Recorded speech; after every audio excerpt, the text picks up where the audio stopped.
अस्सलाम वालेकुम एवरीवन, मेरा नाम है उफ़क़ नज़ीर और आज की इस वीडियो में हम सऊद फैमिली की कहानी को आगे बढ़ाते हुए बात करेंगे सेकंड सऊद स्टेट और थर्ड सऊद स्टेट के बारे में। तो आइए शुरू करते हैं। एमिरेट्स ऑफ दिरिया या फर्स्ट सऊद स्टेट के ख़ात्मे के बाद अब्दुल्ला बिन सऊद, जो कि सल्तनत दिरिया के आखिरी सुल्तान थे, के भाई मिशारी बिन सऊद ने पावर रिगेन करने की कोशिश की, लेकिन इनकी इस कोशिश को नाकाम बनाने के लिए इजिप्शियंस ने उन्हें कैप्चर करके कत्ल कर दिया। 1824 में मोहम्मद बिन सऊद के पोते तुर्की इब्न अब्दुल्ला इब्न मोहम्मद इजिप्शियंस के कब्जे से बचने में कामयाब रहे। उन्होंने रियाद से मिस्र की अफवाज और इनके अलाइस को निकालकर सेकंड सऊद स्टेट की बुनियाद रखी, जिसे एमिरेट्स ऑफ नजद भी कहा जाता है।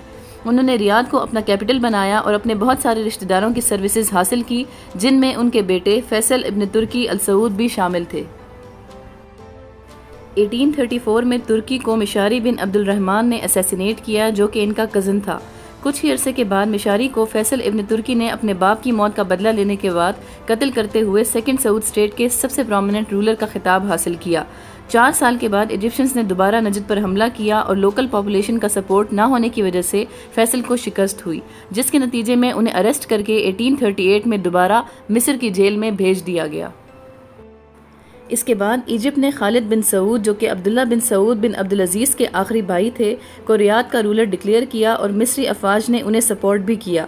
1814 में एक्सटर्नल कॉन्फ्लिक्ट्स की वजह से इजिप्ट को अरेबियन पेनिनसुला से विदड्रॉ करना पड़ा, जिसके बाद खालिद बिन सऊद के पास सपोर्ट ना होने के बराबर था, क्योंकि लोकल्स उन्हें इजिप्ट के गवर्नर के सिवा कोई खास अहमियत ना देते थे। खालिद को अल सऊद फैमिली की ही एक अल थुनैयन ब्रांच के एक मेंबर अब्दुल्ला बिन थुनैयन ने तख्त से हटाया। उसी साल फैसल बिन सऊद इजिप्ट की जेल से आज़ाद हुए और हाइल के अल रशीद रूलर्स की मदद से रियाद का तख्त दोबारा अपने कब्जे में लिया।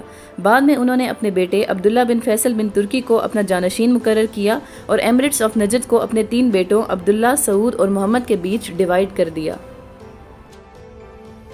1865 में फैसल की डेथ के बाद अंदरूनी कॉन्फ्लिक्ट्स की वजह से एमिरेट्स ऑफ नजद कमज़ोर होने लगी। 1891 तक अब्दुल्ला, सऊद, अब्दुल रहमान और सऊद के बेटों ने हुकूमत की।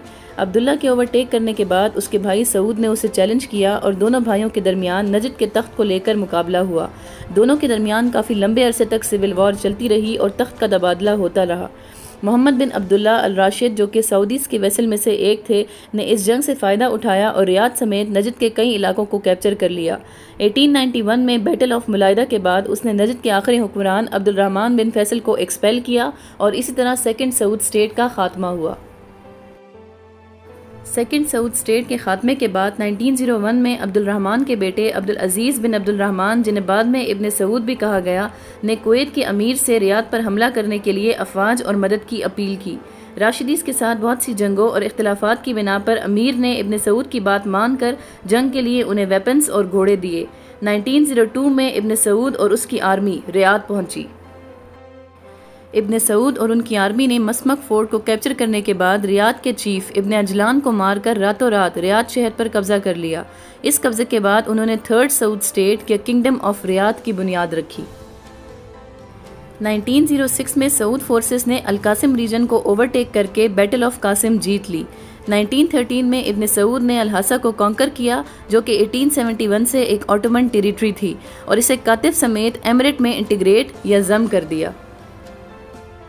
इसके बाद इब्न सऊद ने कुवैत को अनेक्स करने की कोशिश की। इब्न सऊद का मानना था कि कुवैत टेरिटरी सऊदीज़ की है। इस कॉन्फ्लिक्ट के नतीजे में हज़ारों कुवैती अपनी जान से भी गए। 1922 की उकेर कॉन्फ्रेंस में कुवैत और नजद की बाउंड्रीज सेट की गई। इस कॉन्फ्रेंस में कुवैत का कोई रिप्रेजेंटेटिव नहीं था, जिसकी वजह से कुवैत को अपनी 2/3 टेरिटरी गंवानी पड़ी। 1919 में अल-खुरमा को कैप्चर करने के बाद सऊदी फोर्सेस ने 1921 में मुकम्मल तौर पे एमिरेट्स ऑफ हाइल को कैप्चर कर लिया और इसे सल्तनत ऑफ नजद में जम कर दिया। 1927 से 1932 तक इब्न सऊद ने हिजाज और नजद को एज 2 सेपरेट यूनिट्स एडमिनिस्टर किया। 23 सितंबर 1932 को इब्न सऊद ने अपने तमाम डोमिनियंस को किंगडम ऑफ सऊदी अरेबिया में ट्रांसफॉर्म किया और इब्न सऊद के बड़े बेटे सऊद 1933 में किंगडम ऑफ सऊदी अरेबिया के क्राउन प्रिंस भी बने। 1934 में असर के रीजन को भी कैप्चर करके सऊदी अरेबिया में जम कर दिया गया और इसी तरह आज जिस सऊदी अरेबिया को हम दुनिया के नक्शे पर देखते हैं वो यूनाइट होकर मौर्ज़ वजूद में आया। उम्मीद है अल सऊद फैमिली से रिलेटेड ये वीडियो आपको इन्फॉर्मेटिव लगी होगी। जाने से पहले मेरे चैनल को सब्सक्राइब कीजिए और वीडियो को लाइक भी कीजिए। मिलते हैं आपसे अगली वीडियो में, तब तक के लिए अल्लाह हाफिज़।